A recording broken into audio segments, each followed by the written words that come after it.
People of Reddit, how have you seen a person's life be ruined in a single day? When I was in EMT school, we were told about a paramedic student who observed a stabbing call. They arrive at the bar and see a dude with a knife in his abdomen.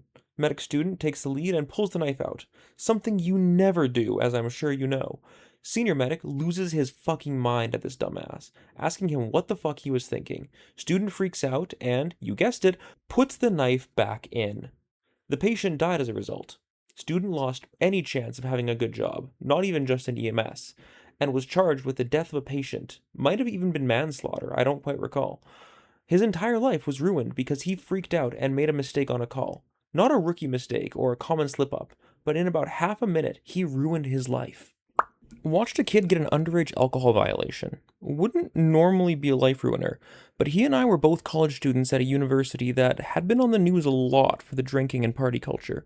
The culture has been the same since the 70s, but they didn't like the bad press, so they cracked down.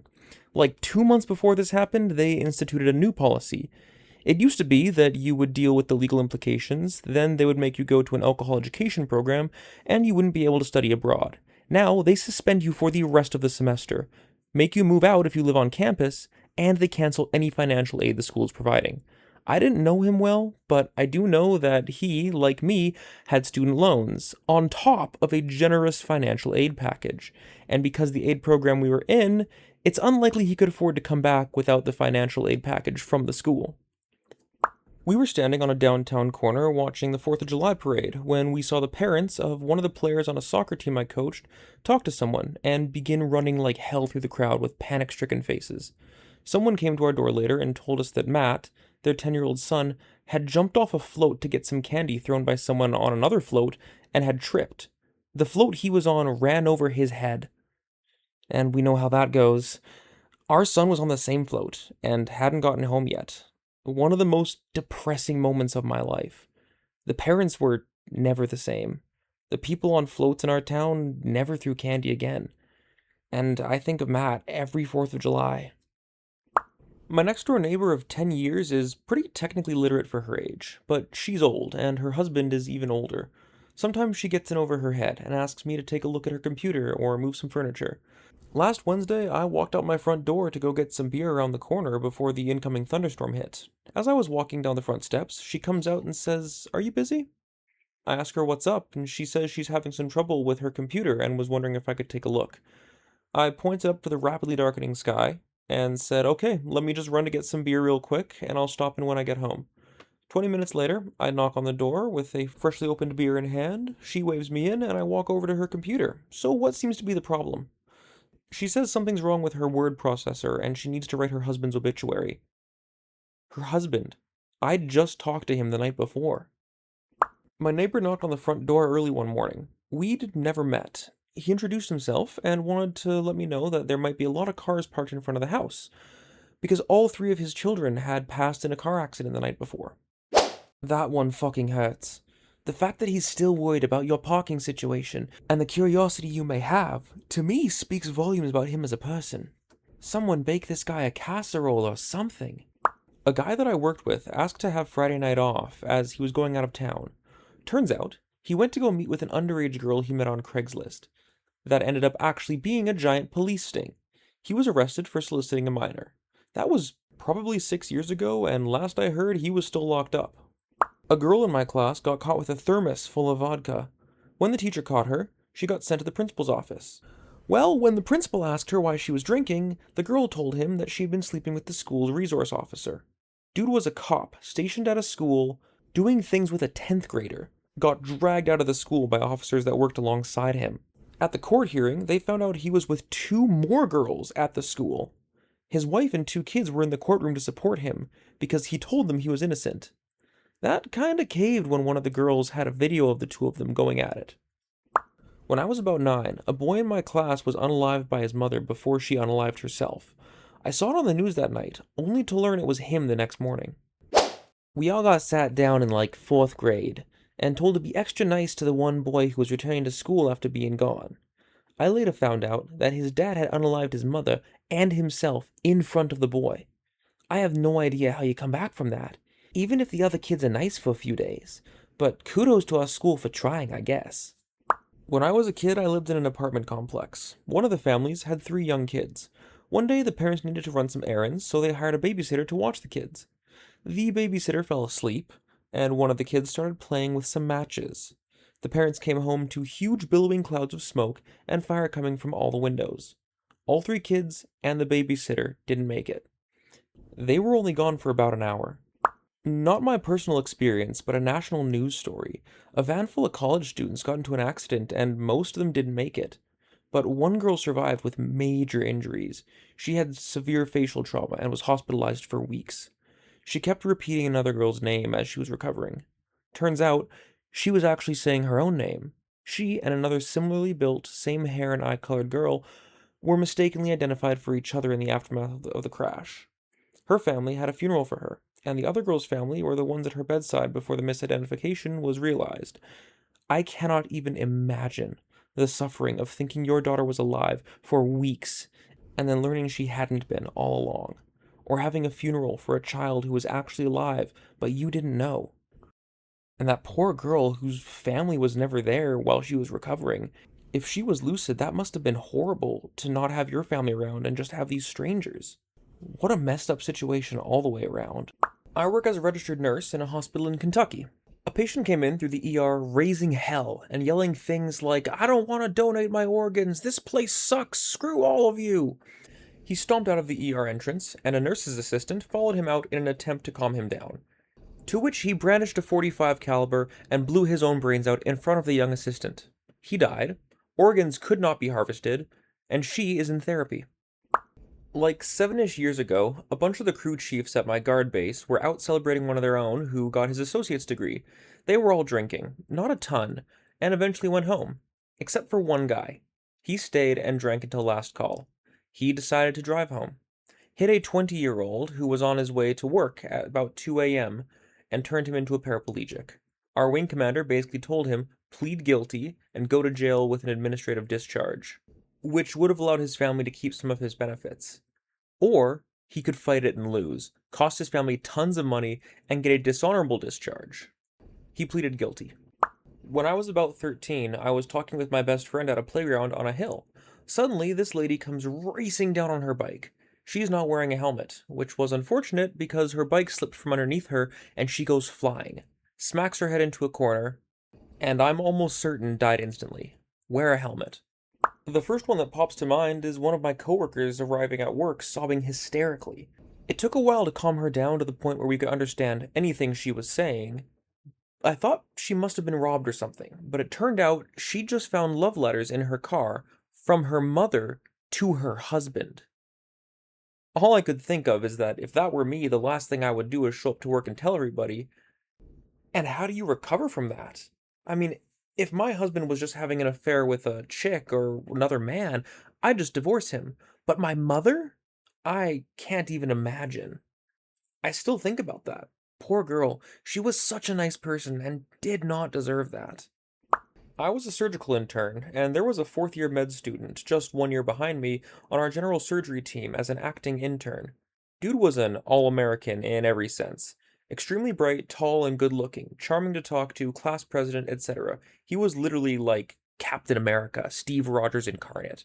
Wanted to be a general surgeon at my hospital, and all of my attending physicians were extremely fond of him. They already were talking about how great of a resident he would make, and what to do when he was an intern. It was nearing the end of his rotation, and he was scheduled to do a routine surgery with the chair of the department, specifically so the chair could evaluate him and give him a letter of recommendation afterwards. The evening before his big day, he and I went over the steps in the procedure, and the little quirks that the chair liked, so that he could impress them for a good letter. He left and texted about some additional tiny details about the surgery later. Next morning, my chief tells me I need to scrub in for the surgery that the student was supposed to do, because he hadn't showed up yet. I told a third-year medical student who was also on our team to go look for him, because it wasn't like him to be late. This guy was militantly punctual. It's odd that he'd be late on a day like this. About an hour into surgery, my chief resident comes in and asks me to scrub out, and informs me that the student I had sent earlier found him in his apartment in a pool of his own blood. Shot through the neck. None of his possessions were missing, and he had no clear enemies or reasons that someone might want him dead. Someone just broke in and shot him. I had trouble believing it. It was very bizarre and surreal. I was later questioned by a detective because I was technically the last person to communicate with him. A few months later, they eventually caught the kids responsible a few states away. Apparently, it was some sort of gang initiation to unalive a random person, and they got their due. But the whole ordeal left me in a funk for a while because it was so completely random and senseless, and that kid had literally everything going for him. He was one of the really good ones. I grew up best friends with my sister, and one day she didn't come home from work. I was 16 at the time, she was 22. I heard my parents start to rumble around the house, turning the lights on, and I could hear more commotion and then panic. The cops had called our house because they found my sister's car damaged on a street in the middle of a neighborhood with the driver's side door still open, and they found one of her shoes was in the middle of the street. Next morning, still no sister. She worked as a bartender. She left work that night, and some guy followed her, sideswiped her car, and when she got out to swap insurance, he kidnapped her, put her in his trunk, and drove off. And that night continued to assault and abuse her, and held her captive through the night into the next day. My sister managed to escape the next day and run to the nearest house, banging on the doors. The homeowners let her in and called 911. They could tell she had been beaten and attacked. She was taken to the hospital, which is when we got the phone call of where she was. She had two broken ribs, her face was nearly black and blue, both black eyes, and scratches all over her body. After that, I've never had my sister back. She survived the attack, but she suffers horrible, horrible anxiety and panic attacks. She can't go out in public alone. She drinks heavily and is terrified to move out of my mom's and live alone. I don't know, I just used to look up to her, and we would laugh and watch movies and bounce on the trampoline. And she would drive me to my local food chains, and we would listen to music. And ever since, I've never had my big sister back. I'll always love her, but it breaks my heart.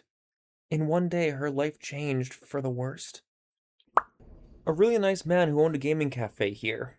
Age 33, has a wife and two kids.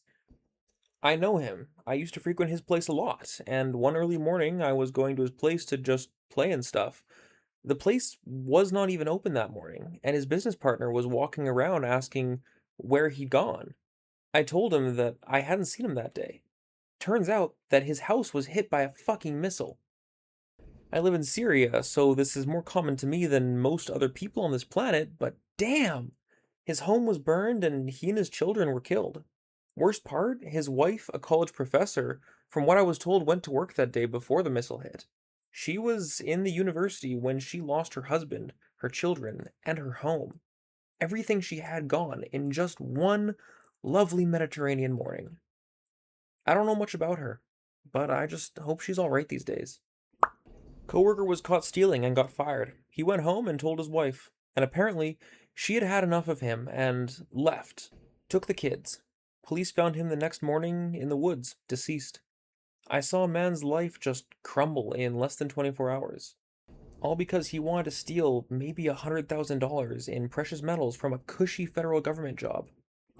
Watched a mom and her kid on a boat escorted by law enforcement back to the dock. Her boyfriend had gone swimming off the boat. The wind pushed the vessel away from him. She didn't know anything about how to turn it on or move it closer. It kept getting further. He kept swimming harder. He eventually slipped under and was recovered 80 feet down a few days later. I'll never forget the look on her face. Never. He was a 28-year-old airman.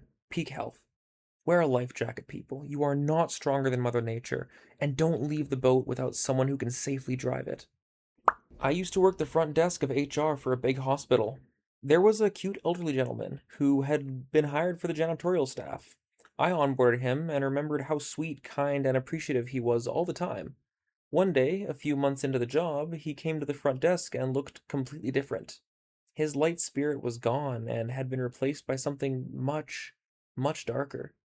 He had come in to set up counseling appointments and proceeded to tell me why.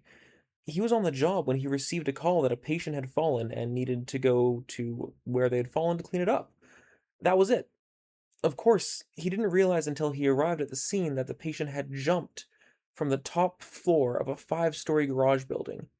He was the first person there, totally unprepared for the gruesome scene. No one had warned him of what he would find. No one thought that the poor janitor could have been spared from seeing that. My heart still goes out to him. This was 8 years ago. I hope he got lots of counseling and was somehow able to move on with his life.